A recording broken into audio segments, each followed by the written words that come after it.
Sneg i bura stvaraju probleme i u gotovo celoj Hrvatskoj. Najteže je u Splitsko-dalmatinskoj županiji. Split je okovan ledom. Više od 500 Splićana povređeno je zbog padova.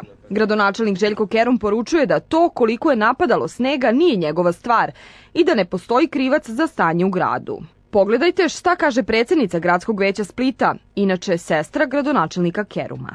Svi građani koji su izlazili vani, a nisu imali potrebe izlaziti, su sami odgovorni ako im se nešto desilo. Nadalje, ako se radi o starijim sugrađanima, pa svi stariji bi trebali imati ili svoju djecu, a djeca su po zakonu dužna da skrbe o roditeljima, a ukoliko nemaju djecu, onda su mogli imati nećake ili nećakinje i tijekom života uspostavljati s njima korektne odnose, a ako nemaju nećake i nećakinje, a onda imaju susjede, pa su trebali graditi dobrosusjedske odnose. Danas u programu HTV-a da je riva kompletno zaleđena, da to...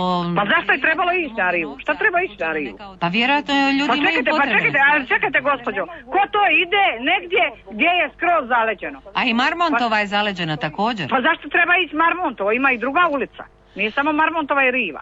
Prema tome, preporuka je svih ljudi od struke bila da se ne izlazi vani ukoliko nije potrebno izići vani, ukoliko nije viša sila u pitanju. A kako ćete se nositi sa činjenicom da primjerice svaka tužba bi mogla iznositi negdje u visini 15.000 eura? Kako će grad to podnijeti? Pa gospođo, svakoga može tužiti, ali u toj tužbi sigurno neće uspjeti. A ili ima grad možda novce ako slučajno neka od tužbi bude na korist građana dosuđena? Ali ne mogu je dobiti jer postoji suodgovornost, tako da to što vi govorite apsolutno ne stoji.